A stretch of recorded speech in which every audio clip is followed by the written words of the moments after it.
I'm Jill Menze, news editor at PhocusWire, and next up in our studio today we have Goel, who is principal at Highgate Tech Ventures. So welcome, thank you for joining us Thanks today. for having me, Jill. It's great to be here in person. Yes. So at the Phocuswright conference, obviously we have a lot of startups activities, we have a lot of pitches. From your perspective, where are we seeing hot areas with startups right now? You know, this year it seems like everything is hot. It seems like there's never been as much investor interest in consolidation as there has been before. We're spending time across the entire technology stack, whether that's on the revenue management and distribution side, both on B2B and B2C, on the B2B side, on new emerging channels and apps, some of which were featured in your conference this week. And on the B2C side, the social and influencer channels as well. Travel financing across hotel financing, airline financing, cruise line financing is huge, including the buy now, pay later movement is affecting travel. And then alternative accommodations and short-term rentals continue to evolve. And this is a theme that we've discussed 2 years ago in the 2019 conference as being huge, but it's still one of the hottest areas. And so I don't know if that's helpful, but everything. So everything is there's a lot of room for innovation and growth and ideas. And it's interesting you mentioned payments, though. Can you talk a bit more about what you're seeing in the payment space and how you sort of think that's going to continue? Because we're seeing the buy now, pay later things. There's so many fintech products now coming out. What are you sort of seeing in that space? Sure. So we've been invested in a company called Uplift for a few years and made a couple of investments.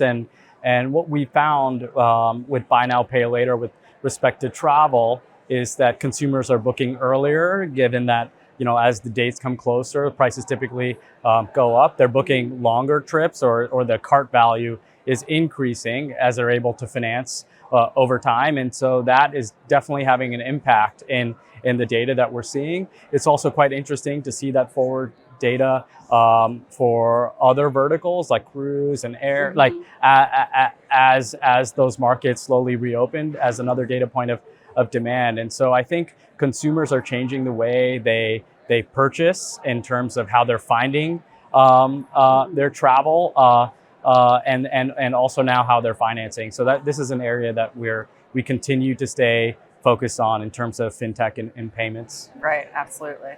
Yeah, I want to talk a bit about hotels and where are hotels at with emerging tech? We've seen how much hospitality in particular has been affected by the pandemic.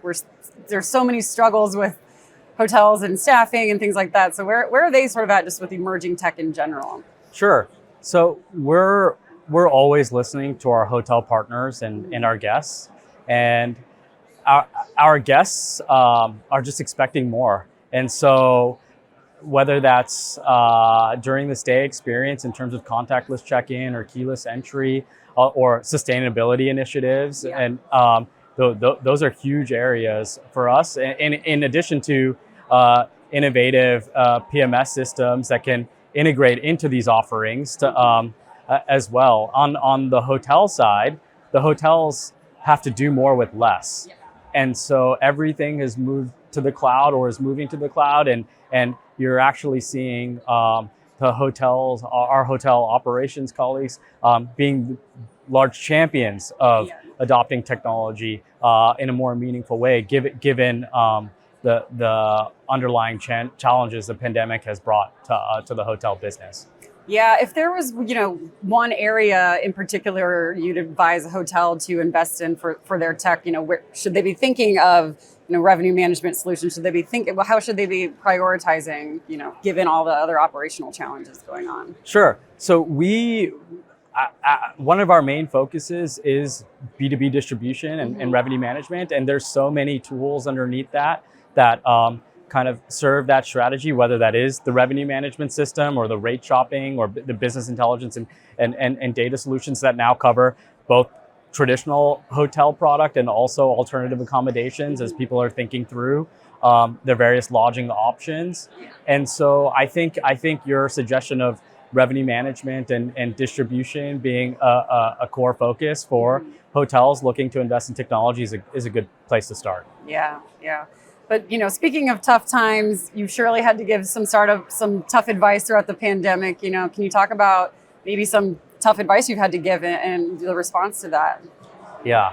So our advice to our companies has been to stay nimble and to keep themselves positioned so that they are well capitalized with human resources and capital resources to thrive on the upswing of the recovery. And so for many of our companies, needless to say, COVID was a tough impact, especially for the businesses that rely on transaction volumes more so than SaaS.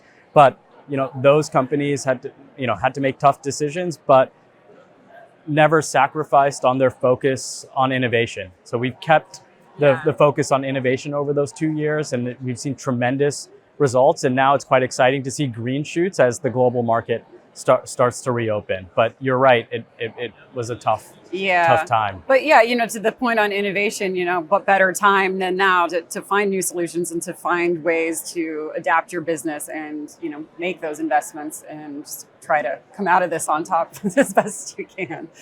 How hands-on would you say you are with the startups that you work with? So we invest across a variety of stages because we are focused on hospitality, travel, and lodging real estate technology. We're siloed in terms of our industry focus, but agnostic on various stages. So we have developed a nice playbook, both operationally and financially, for our companies that leverage not only Highgate's direct hotel network, which is about 350 hotels in North America and key gateway cities with a growing LATAM and Caribbean footprint and a European presence as well, but also our indirect hotel network through our technology companies that serve about 60,000 hotels globally. And so our role is wherever we can help, whether that's on the business development side, whether that's providing a friendly technology environment to pilot new solutions or updates, or whether that's really to be their hospitality champion and make business development introductions into other brands and chains and potential customers across the world. Yeah. Would you say your involvement level changes between an earlier stage versus a later stage startup, or is it kind of just across the board? We like to stay involved, but the focus areas that we help with typically change from C to Series A, B, C growth. And that's where we also like to bring in tier one partners in our investments to help complement the management team and the investors for each company. So it's an evolving discussion, but we like to be involved as any other institutional or strategic value add investor would be. Yeah. I want to go back to the point you brought up earlier about consolidation. Where are you seeing consolidation happening, and how do you think that's going to continue as we continue through this recovery? Sure. So last week we announced that one of our portfolio companies, Pegasus, will be merging with Sendine. And so across many of our companies, we feel like we have platform investments where we're constantly assessing bolt-on acquisitions or potential mergers, just given how quickly the space is moving. And so we've identified a number of players across the various verticals in the tech stack where we want to partner with the best-in-class solution and then bolt on ancillary products to further strengthen their offering. So it is a priority area on our minds. Yeah.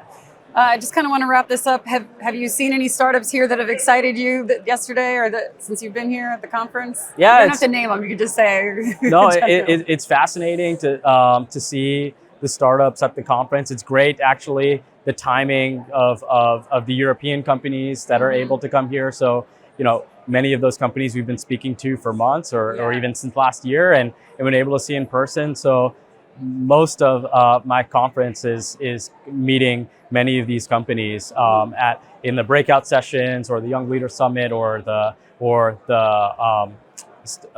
events organized on the center stage and following up with them after. So it's been a tremendous conference from a startup perspective.